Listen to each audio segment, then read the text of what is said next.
get down to it. What happened that made Egypt so incredible with such extraordinary engineering? Ed thinks he knows. He's got some really fascinating new ideas. But first, Linda Moulton Howe is going to be with us. She has just interviewed a professor, and listen close. His accent is a bit thick, but it is worth listening to because what he is talking about is the possibility that a red rain that fell in Kerala province in India a few years ago is an extraterrestrial life form. There's very serious studies going on in with this material. It is extraordinary. You might be hearing the first report ever of extraterrestrial life, and it is so strange. And then for our subscribers, William Henry and Ed Malkowski revealed some amazing secrets that are very, very well worth knowing. So if you're not a subscriber to Unknown Country, join the best and biggest subscriber section of its kind in the world. Go to unknowncountry.com and click on the subscribe tab right beneath our masthead. And another thing that's possible, you could reserve a copy of The Greys right now, not from our store, but from Barnes & Noble.com, from Amazon.com, or from your local bookstore. So do it today. You want to be among the first to read The Greys. It is going to be, believe me, an eye-opening experience. So reserve your copy now. The book comes out on August the 22nd, just around the corner. And now here she is from earthfiles.com, Linda Moulton Howe. Earthfiles.com, the one website where you get the facts that the others dare not tell you at the leading edge of science and discovery. There was the most provocative title in the April 4th, 2006 journal, Astrophysics and Space Science. It reads, quote, "The red rain phenomenon of Kerala and its possible extraterrestrial origin," unquote. Kerala is called God's own country and is situated on the Malabar coast in southwestern India. Besides attracting tourists to its beautiful beaches and lush trees where exotic wildlife live, the land supports companies which grow tea, coffee, rubber, cashew, peppers, cardamom, vanilla, nutmeg, and cinnamon. 5 years ago, in July to September of 2001, several red-colored rains fell over Kerala. Not just one rain, but several. The red rain stained white T-shirts, and residents wondered what was happening. News of the red rain mystery reached Dr. Godfrey Lewis, a professor of pure and applied physics at Mahatma Gandhi University in the city of Kottayam in the state of Kerala. He collected many test tubes full of the red-colored rainwater and put some of the odd liquid under a microscope. He told me by phone recently that when he first saw that red rain magnified, he was struck by the beautiful rust color of what seemed to be living cells. The cell diameters averaged 10 microns, a little bigger than a human blood cell, which is about 7 microns. And you can see photomicrographs of the red rain cells contrasted with vertebrate red blood cells at my news website, www.earthfiles.com. At the top of the headlines page, there is a hot link to this report about the red rains of Kerala. Over several months, Dr. Lewis began experimenting with different temperatures to see if the cells would respond. As the temperature rose, he saw more activity. Eventually, he got up to 300 degrees Celsius, which is about 600 degrees Fahrenheit. He also increased the pressure to 300 pounds per square centimeter.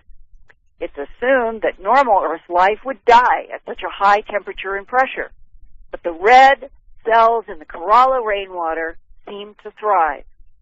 During his experimentation with temperatures and pressures, Dr. Lewis studied the cells under a microscope. As he watched, the cells produced smaller cells internally that were colorless or whitish. He began calling those new little cells daughters of the original mother cells. Once he counted as many as 15 daughter cells bud inside of one of the adult mother cells. As the daughter cells grew, their cell walls also became red, and eventually the daughter cells erupted through the wall of the mother cell. This is clearly a process of replication. In normal Earth biology, replication of cell life requires the presence of DNA. But Dr. Lewis could not find evidence of DNA in the proliferating cells inside of his test tubes. Well, that controversial mystery alone, he told me, is why, for a long time, he kept this research of the red Kerala rainwater to himself. But in January of 2006, he contacted the respected astrophysicist and astrobiologist Chandra Wickramasinghe at Cardiff University in Wales. Soon, Dr. Wickramasinghe had some vials of the red rainwater to study, and he sent some of the vials to biologists at Sheffield University in England. And Dr. Lewis sent more of the red rainwater to scientists at Cornell University in the United States. That was to study isotopic ratios of the elemental composition in the red rainwater. So far, elements confirmed are hydrogen, silicon, oxygen, carbon, and aluminum. They're searching now for phosphorus, which must be present if there is DNA. And they're looking for definitive proof that there is or is not DNA in these mysterious replicating cells from the Kerala red rain. This week, I talked with Dr. Chandra Wickramasinghe at his Cardiff University laboratory. He specialized in the study of interstellar dust during his PhD and SCD work at Cambridge University in England. He is now professor of applied mathematics and astronomy and director of the Cardiff Centre for Astrobiology at Cardiff University in Cardiff, Wales, UK. I asked him if he agreed with Dr. Godfrey Lewis that the red rain cells are a totally new extraterrestrial life form. We still have many mysteries that have to be resolved, and I don't know how it would be resolved. So far, there's no question that these are biological cells. That was something that was queried by some people. They thought it might be artifacts of some kind, but they certainly have all the characteristics of biological cells. They have cell walls. They have some evidence of replication within these thick cell walls. There are sort of daughter cells being produced. And we have so far not been able to definitely say whether there was DNA or not. My position at the moment is still puzzlement, because I have no doubt that the rain fell from skies. In this instance, there is thousands of tons of material, of biological material, that was involved in just the small area of Kerala. It's not clear how much more extensive that region of rainfall was. For instance, if it extended all westwards from Kerala, you have the Indian Ocean and then all the way to the Sahara.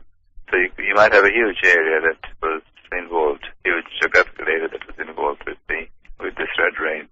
Could I ask for clarification? Do you mean that if you put together all of the red cells in the water that was described as falling over a couple of months, that there would be tons of this? There would be hundreds of tons at the minimum. So think of lifting, if you think of lifting that kind of tonnage of material from the Earth, it's not very easy to understand how that could have happened. One of the theories that has not really been substantiated in any significant way was that this red rain consisted of a spore of some kind of lichen that was blown off the trees in and around Kerala, and it reached the skies and fell over this area. Now we've got samples of the lichen. I brought with me samples of the lichen, and my students are analyzing the lichen situation, comparing the lichen spores with this red rain, and it doesn't seem to be anywhere near the red rain in appearance and characteristics. Wouldn't a lichen have observable and identifiable DNA? They certainly would, and it's very easy to locate the DNA and to amplify the DNA. So we need to do that. We haven't done that yet. We need to amplify the lichen DNA and try again to amplify DNA that I think has to exist in these cells and find some similarities or dissimilarities. Well, I did talk with Dr. Lewis a week ago.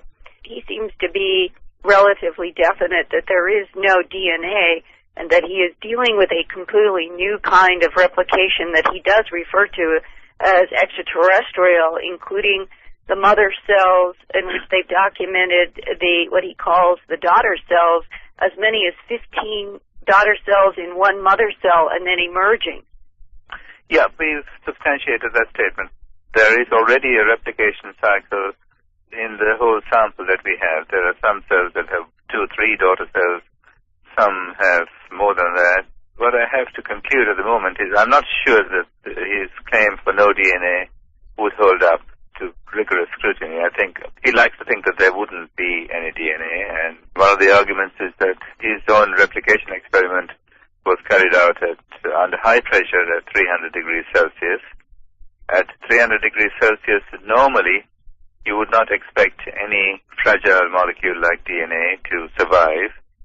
But I explained to him, and I think he's aware of this, the combination of high temperature and very high pressure would prevent the breakup of even a fragile molecule. And if there is no DNA in all of these cells, then it means that you have some form of replicating life that is not understood at all? Absolutely. If that's the case, it's very exciting, but I think as far as we know, all life depends on DNA, and there has to be some pattern-holding template in life, because replication means that patterns are held. But isn't DNA only known on the Earth, and that we could be dealing with extraterrestrial life that has a completely different metabolism and process of replication? Well, if that is the case, then it's amazing that these cells look so close to a terrestrial cell. They have all the trappings of terrestrial cells. They have cell walls and so on, and there's a slime around it which is undoubtedly proteinaceous. There are proteins in the cells, so the proteins have to be coded for in some way. And there's no known mechanism that we have on the Earth in terrestrial biology for coding proteins except with DNA. Have you been able to identify what makes the cells red when they are red? No, we haven't. It's not a heme-related molecule. Blood would be the obvious thing to go for, and to look for heme-related molecule, and we haven't found that. It is a pigment of some kind, and we haven't gone as far as identifying the pigment. So right now, even the red color in these cells is unidentified? Unidentified, yeah. Dr. Godfrey said that when the water was collected and he was looking in his lab originally, that the what he calls the mother cells that had the red walls were very quiet and still, and that it was only when they began experimenting with different temperatures that they began to get this odd replication activity, which he said would only begin at 300 degrees centigrade, which is about 600 degrees Fahrenheit. And that is a temperature at which no Earth life that we know would survive in replication at 600 degrees Fahrenheit. Have you been able to replicate that? And no, we haven't been able to reproduce that result yet. We've made some equipment that we are trying to use for that. He's certainly correct in saying that there's no known replication cycle that's been discovered for Earth microorganisms at 300 degrees Celsius. But this is at sort of normal conditions, room temperature and so on. No one knows what the Earth organisms would do if you have put them in at pressures of 300 atmospheres and 300 degrees Kelvin. That's an open question as to whether microorganisms could survive at very high temperatures, at very high pressures. But I have to say that the replication happening only at 300 degrees Celsius poses a difficulty for me, because I have seen in our laboratories his red rain cells already in a variety of states of replication. There are cells without daughter cells, there are cells with 1, 2, 3, 4, 5 daughter cells, and there are cells that appear to be in the process of erupting and unleashing the contents, progeny. Where did this replication cycle take place? It certainly didn't happen in situations as tough as we've got. We didn't put it under the 300 degrees in the laboratory or high pressure. So that replication has been happening somewhere. My present thoughts on this are that there was an injection of extraterrestrial microorganisms that took place at the time of the first sonic boom when it was heard over Kerala, there was a small fragment of comet carrying microorganisms that was unleashed into the clouds. But these microorganisms then had to undergo some kind of replication cycle in the terrestrial clouds with nutrients from the earth lifted up from the trees or whatever. This had to continue for maybe 4 weeks at least. What you're saying is the temperatures then would not be as high as 300 degrees Celsius there, and that in your laboratory you have been seeing this replication going on at normal room temperature? Yeah, the replication taking place, but at a very, very slow rate. The fact that we cannot see it happening over a short time scale doesn't mean that it did not happen. These red rain samples that we have with us have been in little tubes for nearly 5 years. And a very slow replication process might be even taking place in the rainwater that is contained in these vials that Godfrey has given us. And if they had begun in an explosion of, let's say, cometary material in the troposphere, then there was replication in the clouds, the temperature there would not be at 300 degrees Celsius? Well, the temperature in the clouds could vary. If you go higher up, then you could have very high temperatures. In the troposphere, the temperatures are not much above the boiling point of water, generally. So you would get a range of temperature conditions, but certainly not 300 degrees Celsius and high pressure. You wouldn't have high pressure. If you have 300 degrees Celsius, and if you want to preserve these microorganisms, I would argue that you've got to have a situation in a high-pressure container, in a deep interior of a comet, in a deep interior of a planet. If these are cells that can survive at 300 degrees Celsius and 300 pounds per square centimeter, 300 pounds per square centimeter pressure, and that's when they have the most rapid growth. You're saying that there still is replication of the mother cells with daughter cells in them that come out at lower temperatures and pressures. Yeah, I've got to argue that because I've got to make that case because I find that the cells in the containers, in the vials, are alive. They respond to stimuli. There are stains that the biologists have used to determine the viability of cells. These are viable cells, and they have very fragile structures within them. If it was just lying around without metabolizing for 5 years, they would be just dead. There is an exchange of material between the rainwater and the nutrients in the rainwater and the cells taking place within these tubes, I think. What if this is an extraterrestrial life form that does not have DNA in it but can replicate at all these different temperatures and pressures? What if? Okay, I mean, that's a big if, but I think if that is proven, then we have a totally new life form that we know nothing about.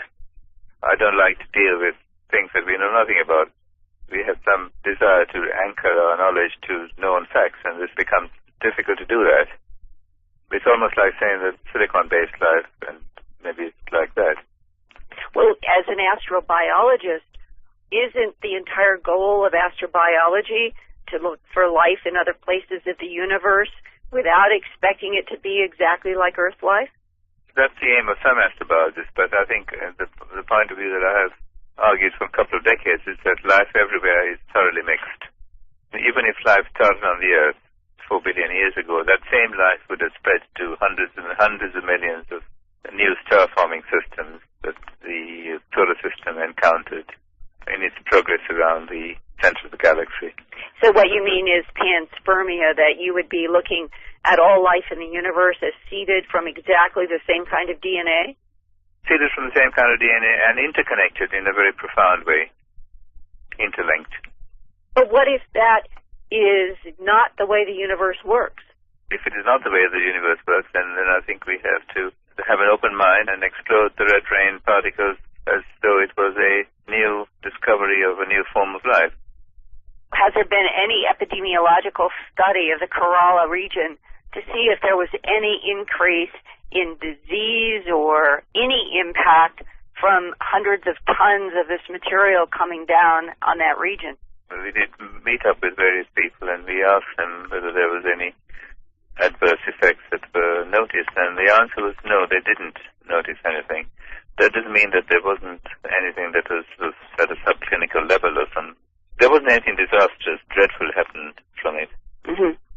Philosophically, why do you take the position that all life in this vast universe would have the same DNA?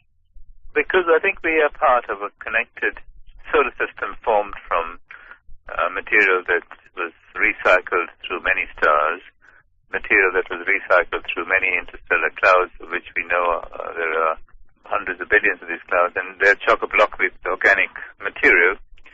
So I think that we are connected. Material from which the Earth formed, material out of which life formed on the Earth is certainly connected to a much bigger universe. So I take the view that we are part of a connected chain of beings that exist, reaches from the Earth all the way to the most distant parts of the cosmos. And if these red rain cells turn out to be a completely new alien extraterrestrial form of life, what would the implications be for you? The chain of life is still the main thread through the universe, but then there is a continual process by which new life forms are also generated, and that we have not interacted with those new life forms, with those strange life forms, and this is one of the first that we've encountered. Perhaps by August or September of 2006, Dr. Wick Ramasinghe and his Cardiff and Sheffield colleagues hope to have more information about two major questions, and I'll report their answers at Dreamland and Earth Files. And these are the questions. One, do the Kerala, using his pronunciation, do the Kerala red rain cells have DNA? And could the red rain cells be an unidentified form of yeast or lichen cells from Earth, even though so far nothing has matched? And if the red rain cells came to Earth in ice from a comet that made the one sonic boom heard only once in July of 2001, where did the comet get the red cells? And if the answer to those first questions is no, what can be learned about extraterrestrial cells that don't fit the hypothesis of panspermia, in which all life in the universe would have been seeded from the same DNA? Whitley, we are on the cusp of perhaps encountering life that is truly not like any life we have ever seen. Well, you know, Linda, they're talking about one of the most incredible discoveries in history, and so naturally they're being extremely careful. When this comes together, it's going to be huge, absolutely huge, because there's really no place on Earth this stuff could have come from. The nice thing is that Dr. Wick Ramasinghe and Dr. Godfrey Lewis both have said that they would be happy to stay in touch with me, and that whatever the latest news is, want to publish again, that I'll be able to report with them. And I think that a lot of reporters just don't realize the significance of this discovery. Well, also, the press just in general is keyed or geared to say no to the idea of extraterrestrial life because they feel like they're not believers, so to speak, and they don't think deeply enough to understand what this professor was saying, that of course there's extraterrestrial life, and of course it's connected in some way to what's happening on this planet. Tons and tons of material from outer space strike the Earth every day. So, and yes, life forms are brought in. But what's so fascinating about this is that this is a life, if it turns out to be a life form without DNA, then it's really something totally new that we didn't ever expect to see. And you think about where it must be from, the kind of pressures and temperatures under which it thrives. I thought to myself, I wonder if this is something from Jupiter.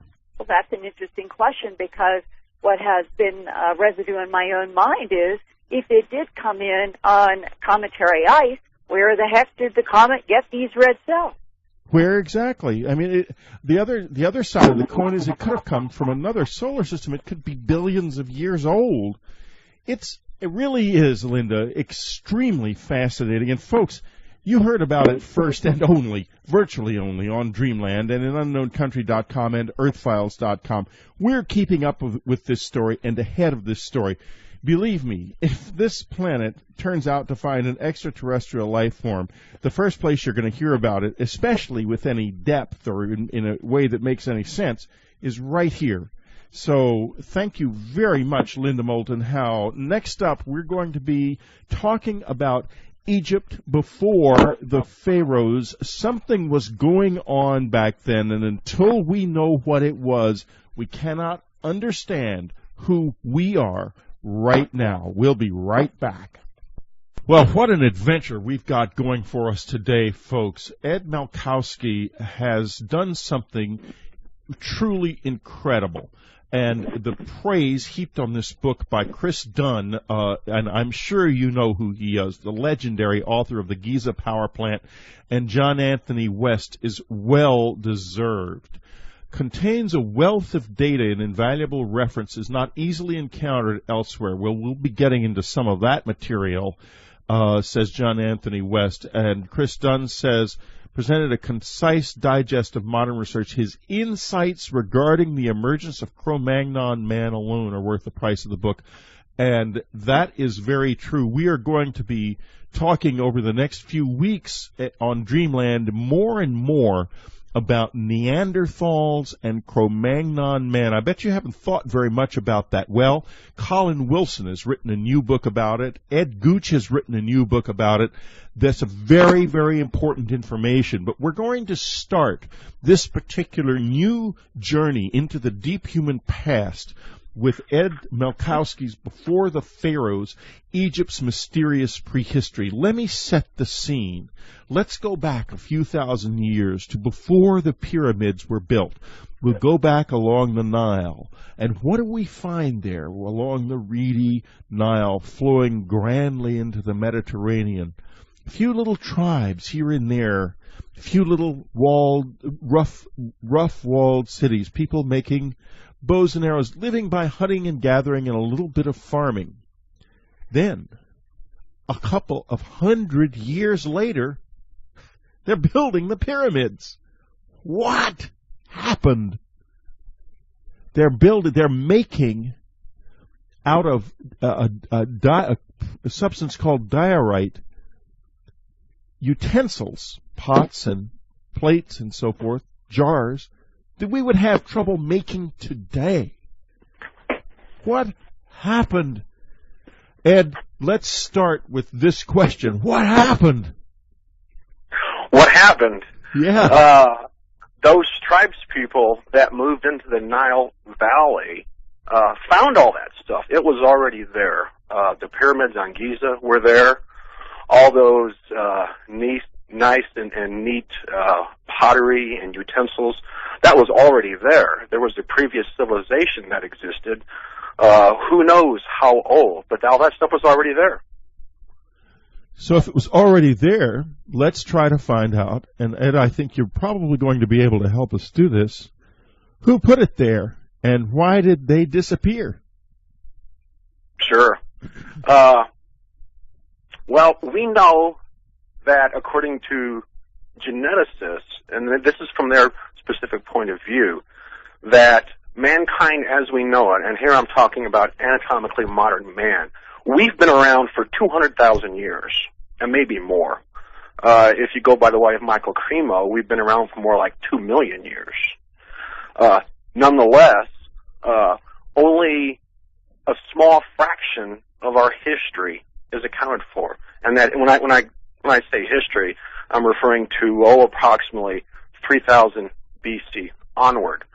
But there's some facts that we have to deal with.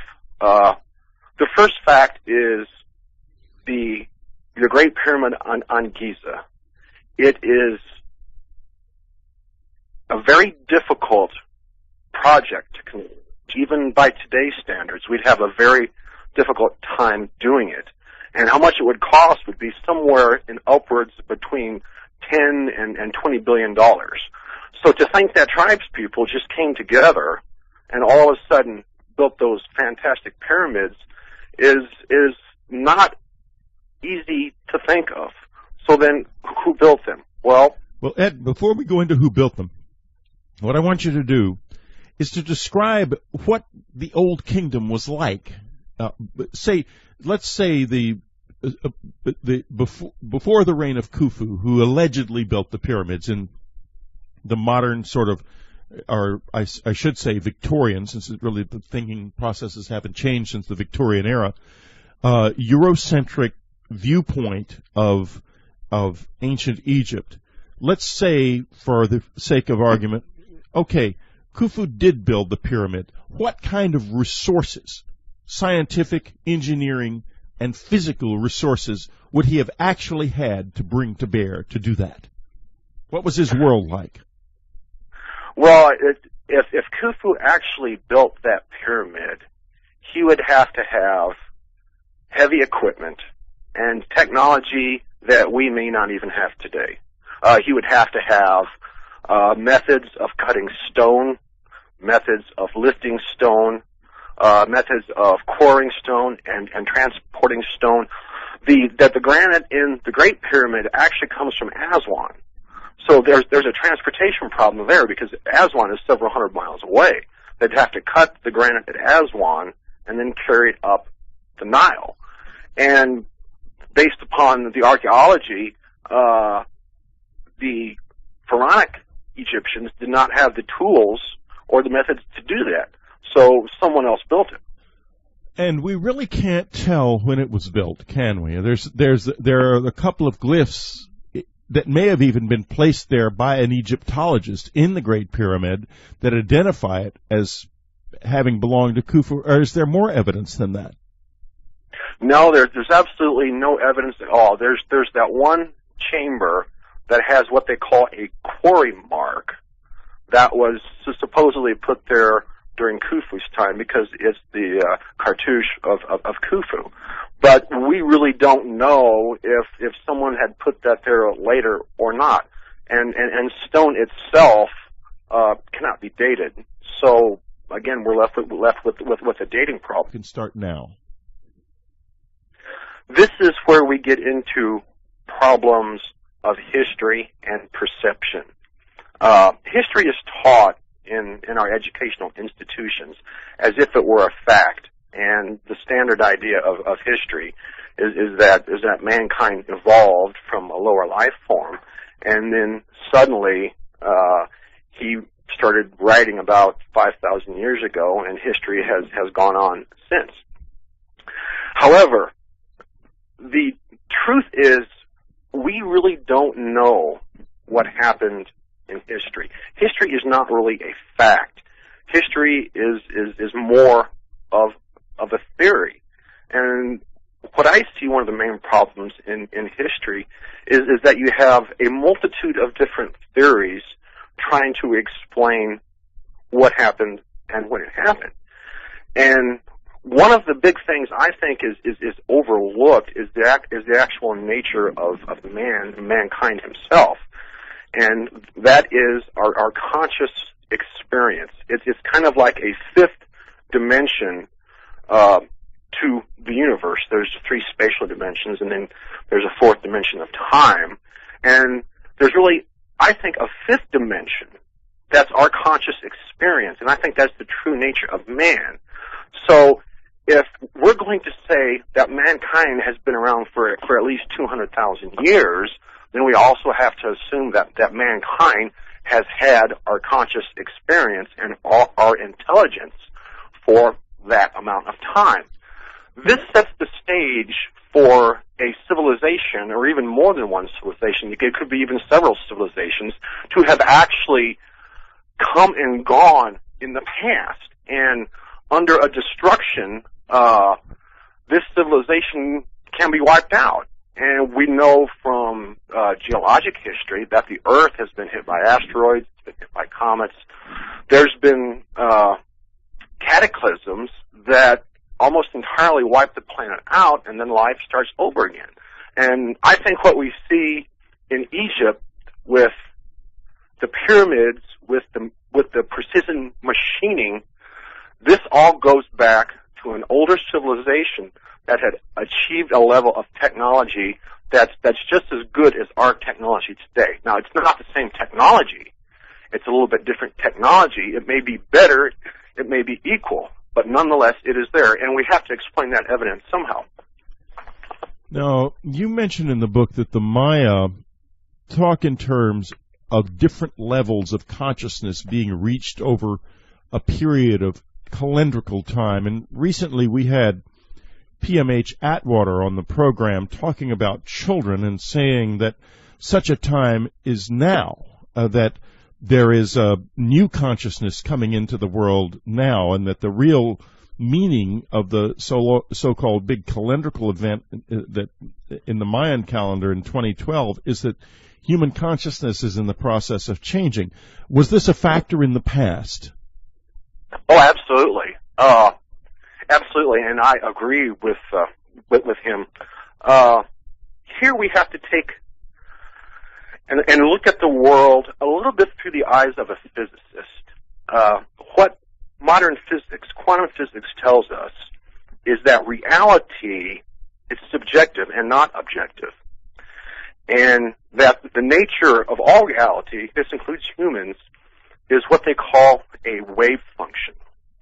And this wave function is simply an oscillation going from a peak to a valley of energy.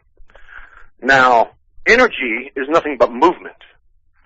And you can't ask the question movement of what, because they don't really know. It's just movement. So this is what our physicists say the nature of reality is. And I believe that consciousness is of that same nature. And like the wave function, civilizations come and go. They ride that oscillation going from a valley to a peak, and then a valley, and then to a peak again. We can even look at normal history, traditional history in the past 5,000 years, and we can see that this happened. We know that civilization got bigger and better, kind of culminating with the Roman Empire around the 1st century BC, going all the way through 3rd century AD. And after the Roman civilization fell, civilization in Europe and the Mediterranean fell into a dark age, okay? And knowledge was lost, things were lost, ideas were lost, concepts were lost. And then a few hundred years later, maybe 500 years later, civilization starts to slowly come out of that. And then when it gets to the Renaissance, it's kind of a springboard into the age of science. And now we've been in this age of science, material science, for the past several hundred years. We've actually come to kind of what I call the cliff. Reductionist science has taken us only so far, and the only place else to go is really kind of into the unknown. It's kind of an unknown country. We really don't know where we came from, and we really don't know where we're going. And my opinion on that is that we are consciousness. And I think you're absolutely right. And we got to stop for a minute and take a little break at this point. But when we come back, we're going to just jump off that cliff he's talking about, see what happens. We'll be right back. Okay. This is Whitley Strieber. We're talking to Ed Malkowski, Before the Pharaohs. What a neat book. What a wonderful life you've been leading doing this kind of research. We were talking before the break about the changes that take place in consciousness and the fact that there was a level of consciousness that was reached in the distant past that was in many ways as high as ours and maybe even higher, because it may have addressed issues like energy and the use of energy in more sophisticated ways than we have by simply burning fossil fuels. There's every evidence that that's true because of the mysterious way that things like the platform at Baalbek, the Great Pyramids, and the Great Gate at Sacsayhuaman in South America were built, things that the engineering of which still eludes us.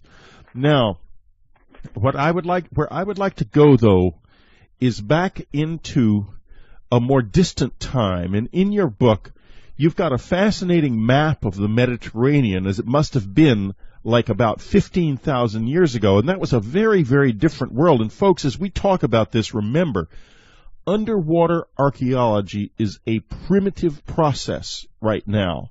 We cannot know, for the most part, if there was a civilization there. For what reason, Ed? I'm sorry, could you ask that question again? Sure. We cannot know that there... Well, instead of asking it that way, why don't I just ask it this way? What was the Mediterranean basin like 15,000 years ago? 15,000 years ago, the Mediterranean Sea was not really the Mediterranean Sea. It was a series of 4 or 5 Great Lakes, kind of like the Great Lakes here in North America. Geologists know for a fact that the Mediterranean Sea has moved between being a series of lakes and dry in areas back to being a sea. And it's done this several times. Now, traditionally, they say that the last time the Mediterranean was a series of lakes and there was more dry land around it, they say it was 1 million years ago. But I think that that's not the case. I think it happened more recently than that, and that there was an actual civilization living in and around those lakes. And why I think that is, if you look at the migration path of man, they say that mankind, we started in South Africa about 150 to 200,000 years ago. And then we migrated northward into Central Africa, and then into Northern Africa, and this occurred, about 100,000 years ago. And about 80,000 years ago, then we started to move into the Middle East, and 40,000 years ago, then we moved into Western Europe. Now, Western Europe, 40,000 years ago, is the best evidence that we have for this latest occurrence of mankind. And here I'm talking about Cro-Magnon, all those cave paintings, all the artifacts. Suddenly, it appears that Cro-Magnon just appeared in Western Europe 40,000 years ago. That's kind of how the archaeologists and the anthropologists look at it. But there's a problem with that, because Cro-Magnon simply just can't appear from nowhere and just be there. There's been various theories on how to deal with this. Some say that Cro-Magnon migrated from the east. They migrated from Asia, and they moved towards the west. However, the problem is with that is some of the sites in the west are actually the oldest sites when compared to the east. So what I think happened is that a civilization began in Central and North Africa. And when people migrate, and explore, they usually take their families with them. They create a home base, and then they send explorers out and go out further. And then as civilization grows and the population grows, their perimeter of civilization gets farther and farther out. Also during that time, the climate around these Great Lakes, which was the Mediterranean Sea, it would have been an almost perfect place to live. You have plenty of fresh water. It's going to be a very temperate climate. It's the perfect place for a civilization. And if we look at all the records, the archaeological records, that is where most of those people lived at the time. So then, what happened to them? We have a sudden appearance of Cro-Magnon 40,000 years ago, and we also have a sudden disappearance of them about 10,000 years ago. And what happened at 10,000 years ago, and here we don't know exactly what kind of cataclysm it was. It could have been an asteroid. It could have been a comet. It could have been a galactic core burst, like Paul Lavaletti theory puts forth. But we do know for a fact that there was a global cataclysm around 10,000 years ago. And we know this because there's been hundreds, if not thousands, of species that have gone extinct. Here I'm talking about the mammoth, the saber-toothed cat, the giant beaver, and all those other animals that died at the end of the Ice Age. Well, if there's a civilization that existed at that time in the Mediterranean, they would have suffered this catastrophe just like all the other animal life suffered on the planet. And I think that is what brought the civilization into ruin. And people did survive it, and they went on and continued. And later, as they began to repopulate, these are the people that reoccupied North Africa, and then later made their way back to the Nile Valley and became the Pharaonic Egyptians. Now, there's a lot of political unrest about who the ancient Egyptians were, and I firmly believe that the ancient Egyptians, both Pharaonic as well as pre-Pharaonic, and there I'm referring to the civilization before, they were native Africans. They had always lived there. Mankind had always lived there. And we have evidence all around the Mediterranean. You mentioned Baalbek previously. Baalbek is a fantastic temple of ruins. There's a foundation on a wall that's not really part of the newest part of Baalbek, but it's really an older part. And there's 3 blocks that are put together that are estimated to weigh 1,200 tons each. And then there's a 4th block that weighs 1,200 tons still left in the quarry that they didn't move to the site. Now, these blocks are so huge that I don't even think we could move them today. That's how big they are. Well, let's talk a little bit about that. Let's talk about the state of rope technology. As we have rope from as far back as the Middle Kingdom in Egypt. We know how it was made. And we also know for certain that no amount of that rope could be used to pull these blocks. It's not possible. The physics of it don't work. That's absolutely correct. There was a documentary just on the other night called The Flying Pyramids, and this lady, I can't remember her name, she was researching the possible use of air power and kite flying to erect the Egyptian obelisks and to lift blocks for the pyramids. She was very successful. Her and her team were very successful on doing the smaller blocks and the smaller obelisks. But when they traded out their new equipment for old equipment like the ancient Egyptians would use, they had to go back to rope. And even on a small obelisk like 15-ton obelisk, their ropes broke. They couldn't handle it. So we end up in a situation where we don't have an explanation for how it was built, and yet it's there. The same thing is true of Sacsayhuaman in South America. The same thing is true of the mysterious non-medal structures in the Caroline Islands in the Pacific.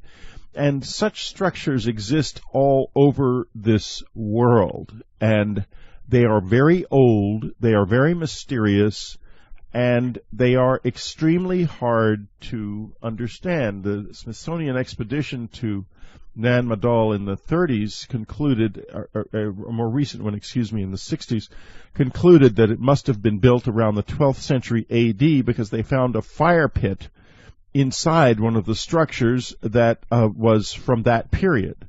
The problem is, who's to know that maybe some passing mariner built the fire and the structures were much, much older. Right, that's a common mistake. It's a common mistake, and it's been made. It is a mistake that, in a more complex way, essentially defines the dating processes in Egyptology. That type of mistake, assuming that because a given structure has a cartouche on it from a given period, the structure was built in that period. That's the same sort of mistake. But we have all of this around us. And tell us, Ed, you've studied all of these ruins. I know you have, and their engineering and their possible meaning. What was this civilization like? What were they doing? And then I'm going to ask you, but in a separate question, and this is going to come right after the break, what destroyed them, because it seems it was so technologically competent. How could a mere natural catastrophe have brought them so low that we forgot completely? We'll be right back. This is Whitley Strieber. It's Dreamland. We're talking to Ed Malkowski, Before the Pharaohs, high adventure into the prehistory of Egypt and the meaning of mankind. That's why we're here. That's why you listen to Dreamland. We're looking for the real meaning of the human race, nothing less. That's why we look into the eyes of aliens and into the shadows of the distant past, because the one place you are not going to find that is in the Subaru in your garage, I assure you. We got to look other places than this civilization, because this civilization has gone soul blind and therefore man blind. Okay, Ed, what was that civilization like? What did they do? What did they think? Do you have any sense of this in a world which would have been a mixture of, after all, Neanderthals and Cro-Magnon? This reminds me of the question I asked Chris Dunn the first time we met, and it had to do with the Giza power plant. And I asked him, what did they do with the power? And he looked at me and said, anything they wanted to, just like we would today. And a lot of people have some kind of mysterious approach to the past. That just maybe angels and demons had something to do with creating mankind, or that mankind, some animal ate a plant that was a hallucinogen, and that's how he came up with a modern brain. I don't think any of that's true. I think the true nature of man is energy and consciousness, and that we create our own reality. And that civilization back then, they were doing, for the most part, the same things that we do today. They are us. Abstractly, mind, here I'm talking about mind, they are us. They were living like us. They were socializing like us, raising families, trying to find a way to make life easier. And their philosophy, this is one of the most amazing things about ancient Egypt, is when you really start to get into their philosophy, you find out that their understanding of nature is at a level equivalent to our quantum physics today. And what I'm referring to is that the ancient Egyptians believed that mankind was the cosmos. Scholar de Lubitz calls it the man-cosmos, the anthropocosm. This was their understanding of nature. And today, a lot of historians, they misinterpret all of these different symbols to say that the Egyptians had like 2,000 different gods.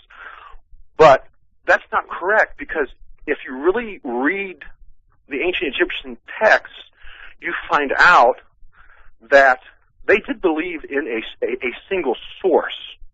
Okay, they were monotheistic, so to speak, and Atum was the all-knowable, the absolute, and all the others gods, which are not really gods, they're actually called neiters, they were a product of that one source. And when you look at them more objectively, you find out that all these various neiters or gods really represent scientific principles. For example, let's take the Pharaoh's diadem. There were two main symbols on the Pharaoh's diadem. There was a serpent and there was a falcon. Actually, the serpent symbol we find everywhere in prehistory. Just about every ancient culture venerated the symbol of the serpent. But back to the Pharaoh's diadem. these two symbols represented nature. And what the falcon represented, the falcon is a bird, and since the bird can escape the ground and escape the gravity, the bird represented the spiritual, the subtle aspect of man. And the serpent represented the material, on the ground aspect of man. And the actual symbol of the serpent goes a little bit deeper than that, because the man-cosmos philosophy says that everything that exists that we experience came out of a single source. And the very first movement of this single source was a movement from one object into a movement of two objects. And the serpent is what symbolizes that, because the serpent is a single being, but yet it has a double tongue and a double penis. And that is an ideal symbol for the ancient Egyptians to get across the point that we are spiritual beings that have manifested into a physical world.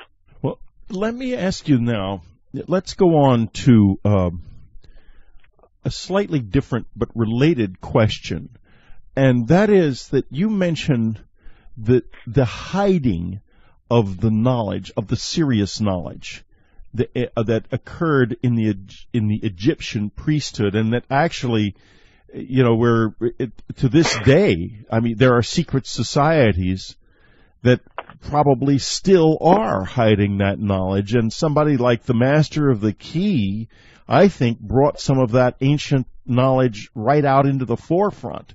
And I suspect that it might be that mankind was doing things in the past with this energy that were truly startlingly different and more advanced than what we're doing now, specifically with regard to soul communication and possibly even travel among the stars. So tell us a little bit about what happened to when this knowledge was concealed, because to me the concealing of the knowledge is the real end of the old civilization. The knowledge that the Dogon people seem to have preserved in some form, incidentally. Right. Yes. This knowledge, and when I say this knowledge, I'm referring to the philosophy of the man-cosmos and the intellect that goes along with that, and the technologies that are a result of that. It's dangerous to large populations, and what I mean by that is most people want to believe in a physical basis of life. Talking about religions, they want to make those religions a physical thing, and they build their own dogma around it. Science does the same thing, except maybe we should call it rhetoric in science. You know, science has a certain rhetoric that says if it goes beyond the physical, then it really doesn't exist. Schwarz Lubitz calls this knowledge esoteric knowledge, and this esoteric knowledge is really, I think, the key to everything. It's even the key to all experience. This is another great problem we have today. There's all kinds of people that have all kinds of various experiences and try to explain their own life and history through these experiences. You have people that are called New Age people. You have people that are crystal people. You have people that are part of the alien abduction experience. You have people that are part of various different experiences. And what I'm saying is all these experiences are actually true. And this is one thing that all 6 billion of us on the planet can agree on. We can't agree on anything else. We cannot agree on science. We cannot agree on history. can't agree on politics, can't agree on religion, but the one thing that all of us can agree upon is that our conscious experience is real. That is one thing we all agree on. And the secret knowledge of a civilization is if you have a population of people moving in this esoteric knowledge of collective consciousness, okay, and here I'm going to kind of use a Bible verse from the book of Genesis. Once you get people moving in this way, then nothing is impossible to them. They can accomplish anything. That's the secret. And as a result of that, this civilization many thousands of years ago, they were able to create a high civilization, probably even beyond our own imagination.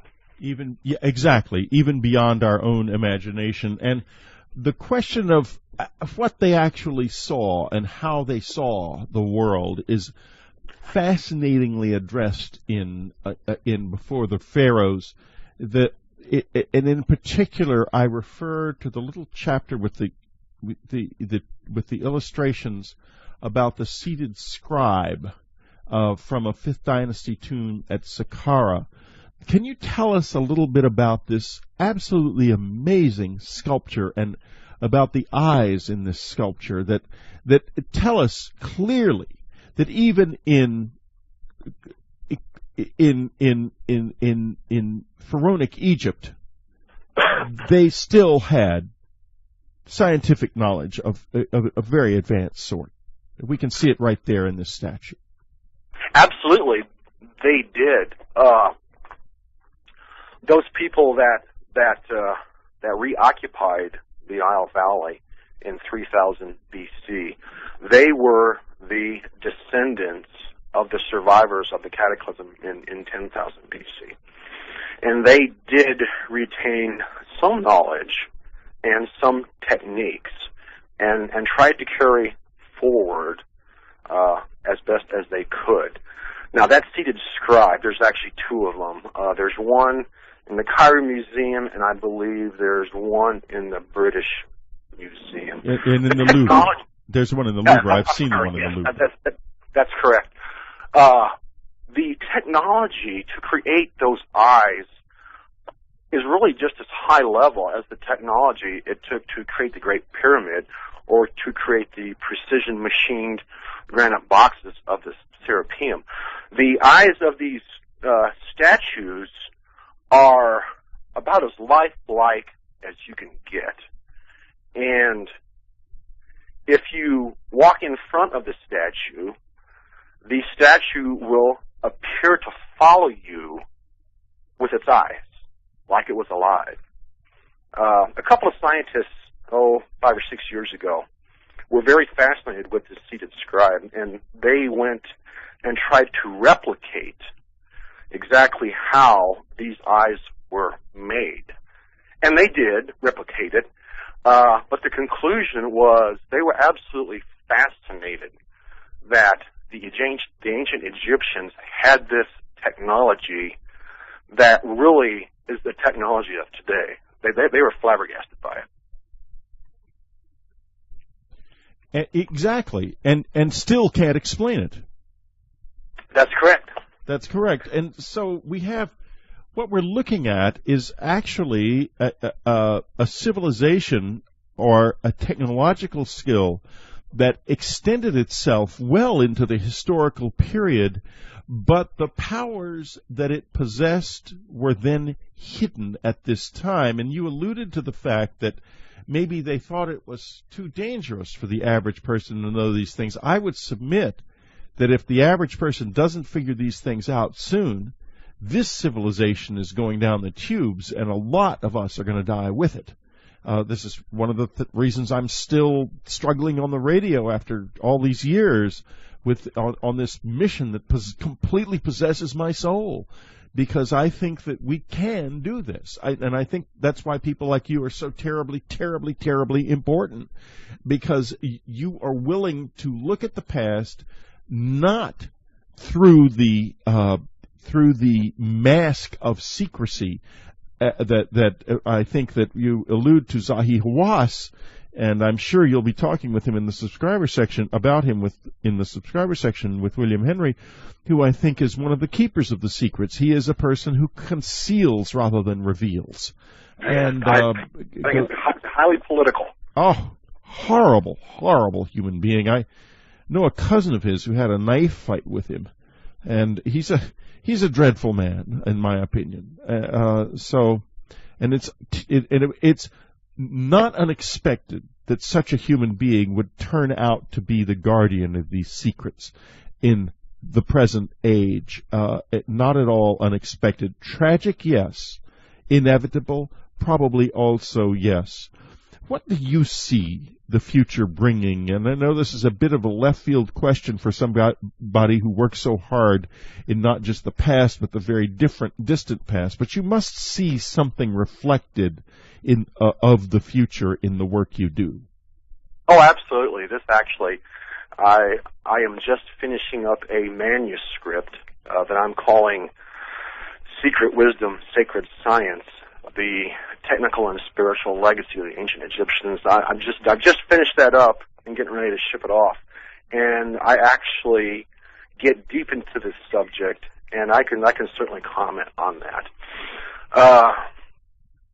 If you go to Google, if anyone goes to Google, or just goes to the internet for that matter, or Amazon, and do a search on consciousness, or quantum brain, or quantum consciousness, or consciousness and physics, you will get a world of returns to go and read. I think civilization is really starting to realize that our true nature is abstract and that consciousness really is where it's at. So I'm kind of optimistic about that. Now, of course, then there's the other side of the coin that, if we look at history, there's been a number of cataclysms in the past. And it may also be the case that, consciousness truly is the wave function.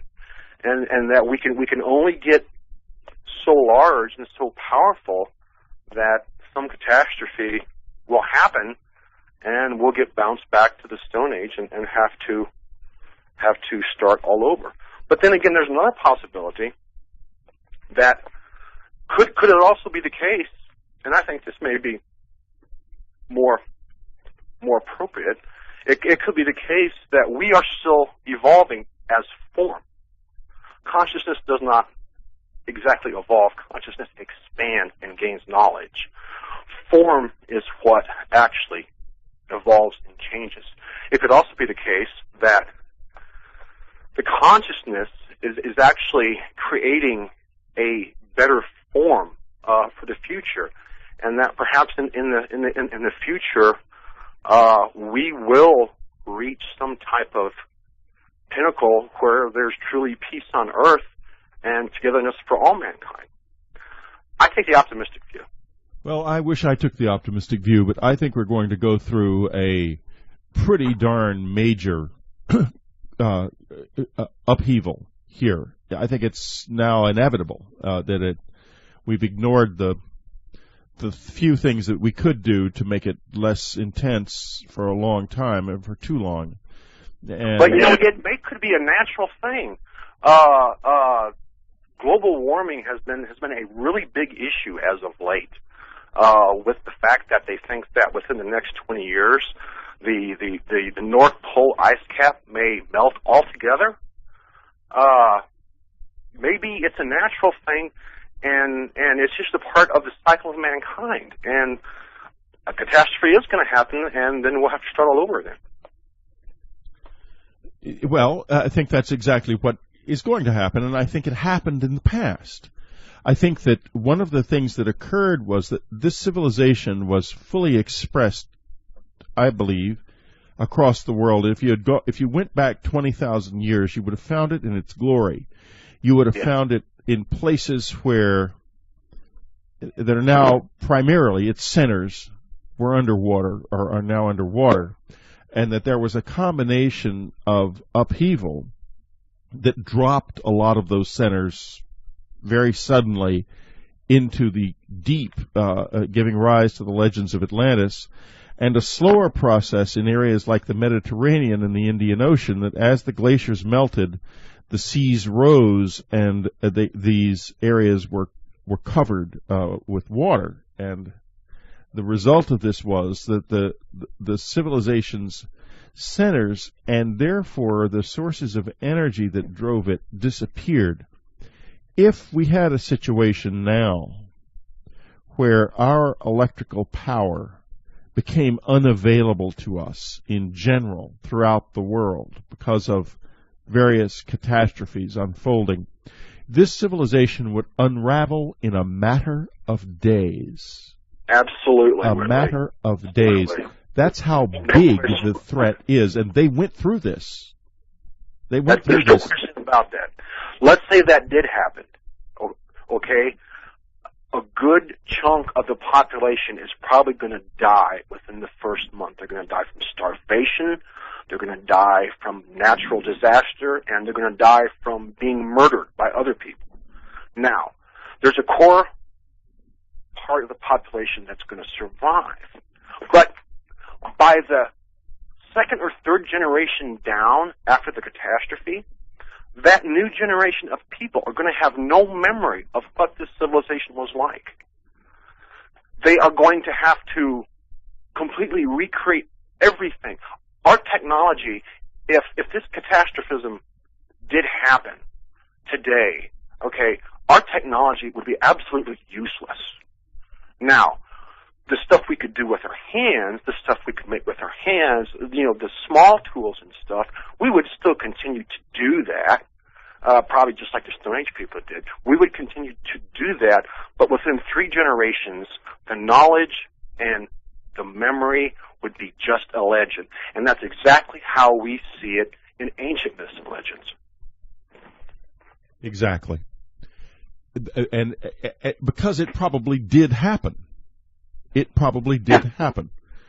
Now, one of the great repositories of information that is still around from this world, I think, is in what we know of what the Maya had to say and what they expressed calendrically, and which was another language for them. That certainly their calendars weren't about keeping the dates straight. They were about the evolution of consciousness. Can you comment a little bit? There is a lot of stuff in here, things I had never seen before. There's a really remarkable picture, and let me see, folks, if I can find it, of 2 objects, one in Egypt and one in Central America. Yeah, the winged circles from Guatemala and Egypt on page 262 of this book.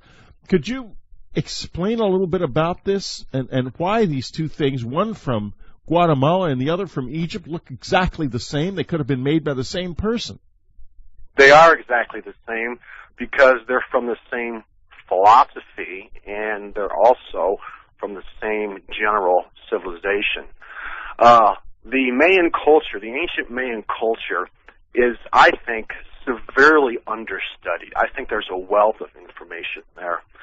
And actually what started my book Before the Pharaohs was an article that I wrote called A Western Origins for the Egyptian Sphinx. And that chapter on Le Plongeon was kind of the heart of that article that turned into a book. If you go to the bookstore and pick up a book on Mayan history, Mayan archaeology, a history of it, you won't find this man's name, but his name is Augustus Le Plongeon. He was born a Frenchman and then moved to the States. This was occurring during the last 2 decades of the 19th century, during the 1880s and thereabouts. But he was a brilliant man. He actually has some inventions. Bring us up to date quickly, because we come down to about 3 minutes left. Oh my God. Okay. He moved to the Yucatan, and he studied the Mayans for about 10 years. He actually learned their language. He was the original excavator for Chichen Itza, for Uxmal, and these other sites. And the picture he put together was that the Mayan hieroglyphs were telling a story about this queen named Queen Mu. And she had two brothers, and a good brother and a bad brother. And the bad brother was jealous and wanted to marry her and killed the good brother. So it's like Isis with Osiris and Set. Exactly. The same journal myth. And she decided, because there was so much political unrest in her civilization, that she decided to go to Atlantis. And when she got there, she had found that Atlantis had disappeared beneath the waves. So she continued on to her cousins in Egypt. And once she got there, as a dedication to her fallen brother, she had the Sphinx built. Now, that's kind of speculative, and Auguste Le Plongeon took a lot of heat for that, and he was kind of marked out of history. But the work he did was fantastic. Now, lately, just in the past 10, 15 years, this is very, very interesting and has not been addressed thoroughly, I think. Scientists have found out that in pharaonic Egyptian mummies, there is evidence of cocaine as well as nicotine. Oh yes, and folks, don't listen to this statements that this material must have come from the pipes of Egyptologists. It's integral, and the studies are incontrovertible. Scientific studies that this material is so integral to these mummies, they had to have ingested it during life. Had to. Absolutely. I mean, this is an actual scientific fact that has been investigated. And what's really interesting is the lady, the chemist, who did the analyzing of the cocaine and nicotine, she was bombarded with hate mail because of her findings. Anyway, from the Egyptological community, no less. Yes, that's correct. But the point is that the Mayans and the Egyptians, there's so many similarities with their civilizations, and now there's actually concrete proof that they were, had relations with each other. Oh, yeah. I mean, you have to call a fact and say, because this is a fact, it has to be true. Well, if you're an Egyptologist, you don't have to call a fact a fact. What you have to do is ignore the facts that don't fit your religion. And it is right. A religion. It's nothing more than a set of beliefs at this point that don't fit history. But something that does fit history is Before the Pharaohs, Egypt's Mysterious Prehistory. Now William Henry and Ed are going to be in the subscriber section going on with what I suspect is going to be a riveting discussion, because William has heard every word of this. Is that not true, William? Yeah, that's absolutely right, and I'm thrilled to continue the conversation with that. And one of the things we will be talking about in more detail is Auguste Le Plongeon and his book, The Origin of the Egyptians, and what a landmark study this man made, and an unheralded discoveries of this person as well. So I'm very, very excited to talk with Ed on these subjects. Next week on Dreamland, an old friend will be with us, Maurice Cottrell, Jesus, King Arthur, and the Journey of the Grail, the secrets of the Sun Kings. Just like this show, don't expect that you've heard this before. This is really new. Let's get down to it. What happened that made Egypt so incredible with such extraordinary engineering? Ed thinks he knows. He's got some really fascinating new ideas. But first, Linda Moulton Howe is going to be with us. She has just interviewed a professor, and listen close. His accent is a bit thick, but it is worth listening to, because what he is talking about is the possibility that a red rain that fell in Kerala province in India a few years ago is an extraterrestrial life form. There's very serious studies going on with this material. It is extraordinary. You might be hearing the first report ever of extraterrestrial life, and it is so strange. And then for our subscribers, William Henry and Ed Malkowski reveal some amazing secrets that are very, very well worth knowing. So if you're not a subscriber to Unknown Country, join the best and biggest subscriber section of its kind in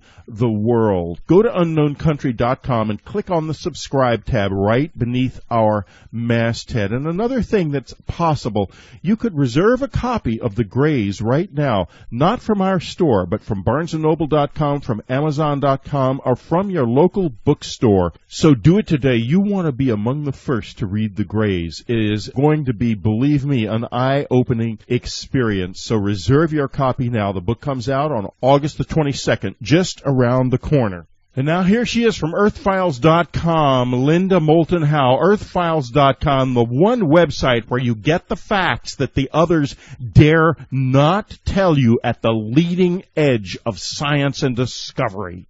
There was the most provocative title in the April 4th, 2006 journal, Astrophysics and Space Science. It reads, quote, "The red rain phenomenon of Kerala and its possible extraterrestrial origin," unquote.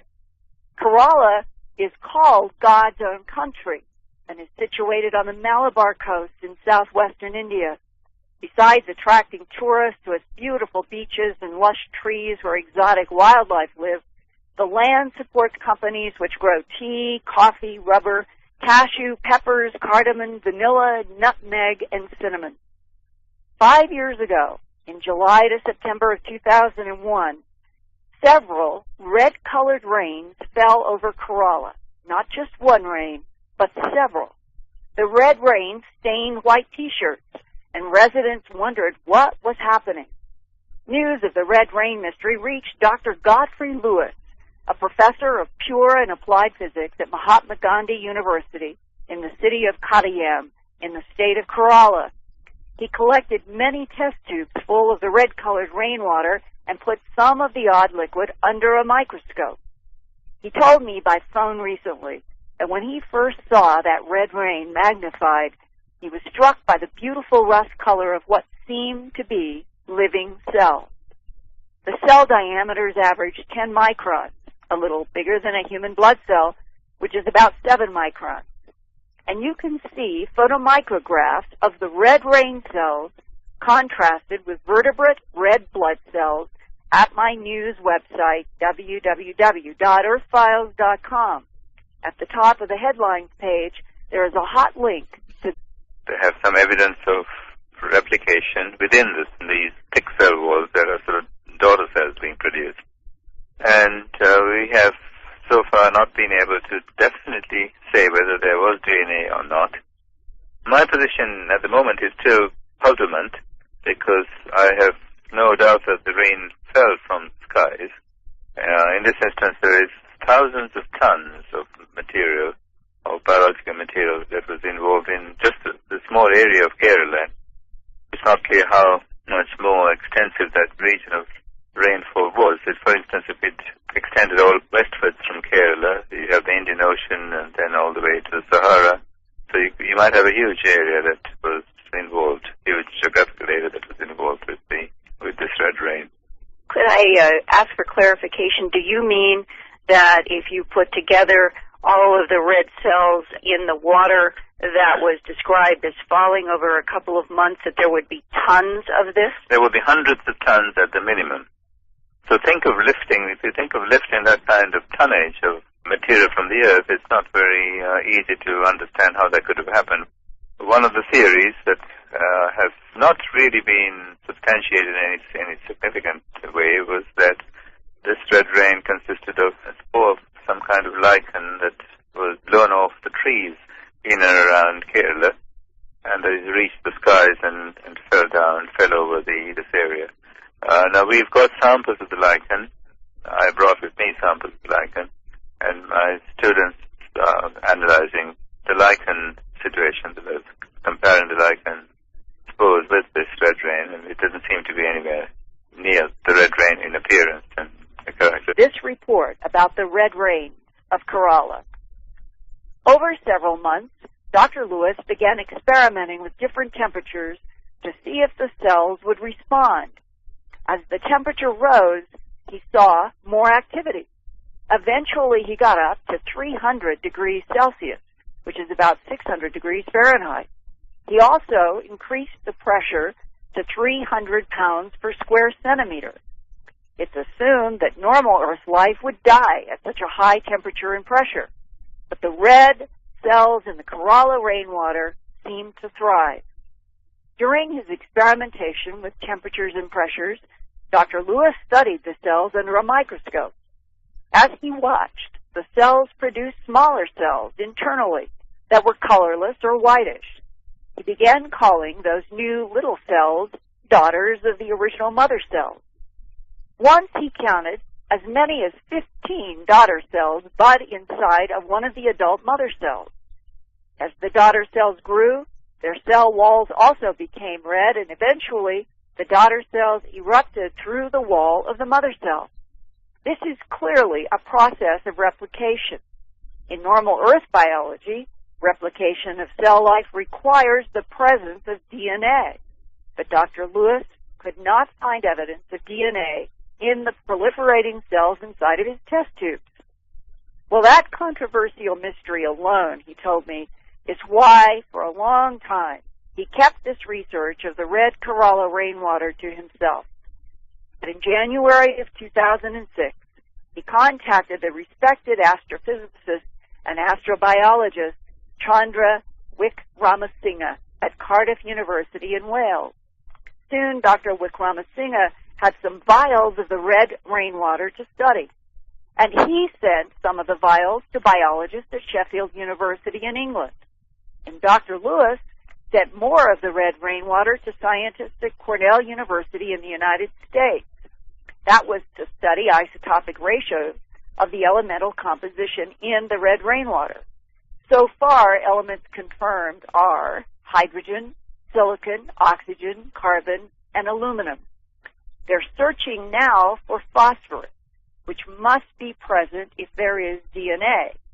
And they're looking for definitive proof that there is or is not DNA in these mysterious replicating cells from the Kerala red rain.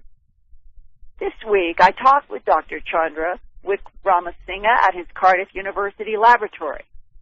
He specialized in the study of interstellar dust during his PhD and SCD work at Cambridge University in England. He is now professor of applied mathematics and astronomy and director of the Cardiff Centre for Astrobiology at Cardiff University in Cardiff, Wales, UK. I asked him if he agreed with Dr. Godfrey Lewis that the red rain cells are a totally new extraterrestrial life form. We still have many mysteries that have to be resolved, and I don't know how it would be resolved.